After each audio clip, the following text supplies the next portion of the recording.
Bom dia, que a graça e a paz do Senhor Jesus esteja presente sobre a tua vida. A nossa meditação hoje é um alerta para nós a respeito da astúcia do nosso adversário. Por isso eu quero convidar você a meditar em Josué capítulo 9, versículos de 3 ao 6. Mas os moradores de Gibeão, ouvindo o que Josué tinha feito com Jericó e com Ai, usaram de astúcia. Foram e se fingiram de embaixadores, levando sacos velhos sobre os seus jumentos, odres de vinhos, velhos, rasgados e cheios de remendo, calçando sandálias velhas e remendadas e vestindo roupas velhas. E todo o pão que traziam para comer era seco e bolorento. Foram a Josué no arraial em Gilgal e lhe disseram a ele e aos homens de Israel: Viemos de uma terra distante e queremos que vocês façam uma aliança conosco. A nossa meditação de hoje tem como tema Cuidado com o engano bem planejado. Nós percebemos aqui que depois de ouvir sobre aquelas grandes vitórias de Israel em Jericó e Ai, os gibeonitas, os moradores lá da região de Gibeão, eles perceberam que enfrentar Israel em uma batalha seria praticamente impossível. Eles sabiam que não estavam lidando apenas com um exército forte, mas com um povo que tinha o Senhor dos Exércitos lutando por ele. Diante dessa realidade, então, eles tomaram uma decisão estratégica. Eles não enfrentariam Israel pela força, mas pelo engano. Assim, eles planejaram uma encenação muito cuidadosa e preparada. Eles vestiram roupas velhas, levaram sandálias gastas, sacos remendados e pão seco. Tudo foi pensado para sustentar uma história falsa. Meus queridos, esse episódio nos ensina uma verdade muito importante. Algumas vezes, o maior perigo diante de nós não vem pela força, mas pela aparência. Eu quero destacar aqui algumas percepções nesse texto. A primeira delas é que o medo levou os gibeonitas a buscar uma estratégia. O texto nos diz que eles ouviram o que Josué havia feito com Jericó e com a cidade de Ai. As notícias daquela vitória esplendorosa de Israel sobre os seus inimigos estavam se espalhando rapidamente pela região. Aqueles povos então perceberam que algo incomum estava acontecendo. Não era apenas uma habilidade militar, havia ali uma clara intervenção divina. E diante dessa realidade, então, os gibeonitas ficaram com medo. Mas, ao invés de se juntarem aos outros reis para guerrear contra Israel, eles escolheram um caminho diferente, escolheram a astúcia. E esse detalhe mostra que muitas vezes, quando o inimigo percebe que não pode vencer pela força, ele tenta agir pela estratégia. E na vida espiritual acontece da mesma maneira. Nem sempre os ataques de Satanás vêm de forma direta nos confrontando. Às vezes surge de maneira sutil e bem planejada. Mas a segunda coisa que nós percebemos aqui é que o disfarce foi cuidadosamente preparado. Os versos 4 e 5 desse texto descrevem com detalhes o plano dos gibeonitas.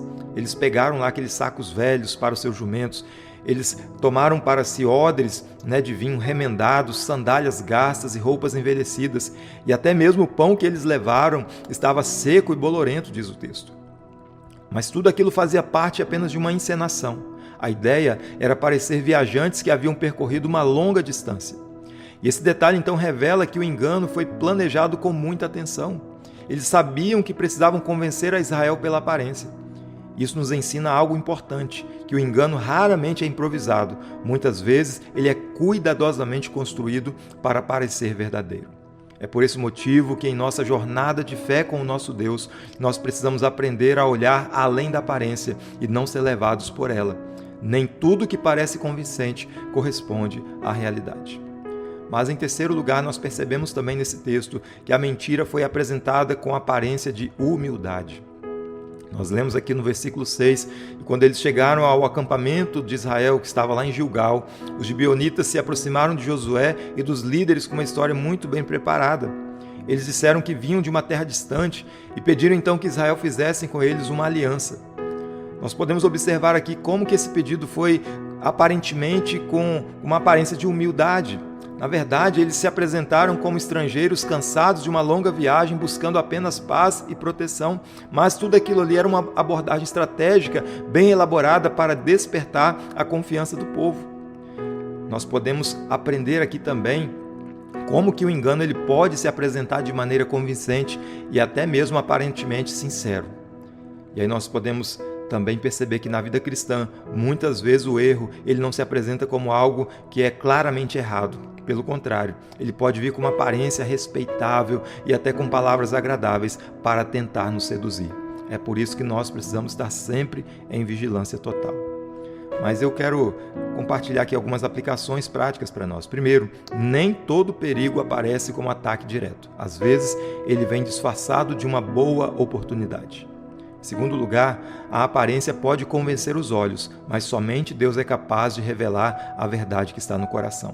E terceiro, nós precisamos desenvolver discernimento espiritual para não sermos guiados apenas pelas aparências. Eu quero concluir dizendo que esse episódio nos lembra que, na caminhada com Deus, nós precisamos ter o cuidado com aquilo que parece verdadeiro à primeira vista. Nem tudo que se apresenta como oportunidade vem de Deus. Por isso, mais do que confiar apenas no que vemos, precisamos aprender a buscar discernimento no Senhor para cada decisão da nossa vida. Eu quero convidar você a um momento de oração nessa manhã, no nome do Senhor.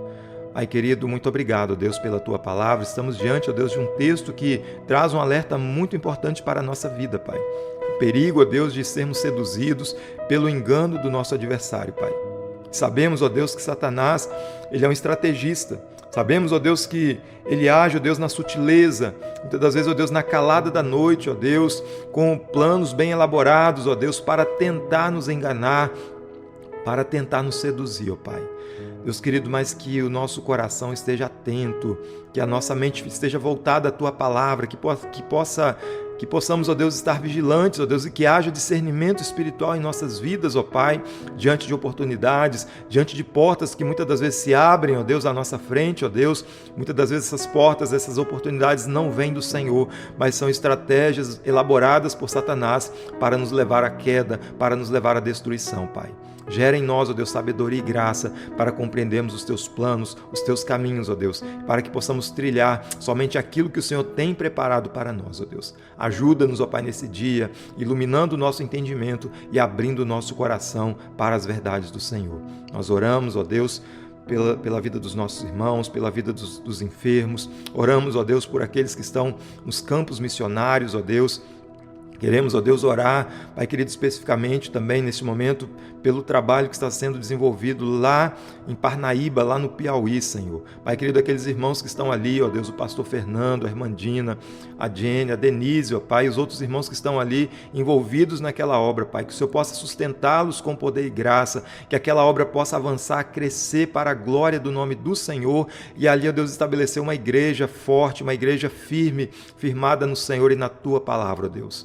Abençoa, Deus, cada irmão que está envolvido nesse projeto e nessa obra, para a glória do nome do Senhor. Assim nós agradecemos por tudo, pedimos a Tua bênção sobre nós, em nome de Jesus. Amém.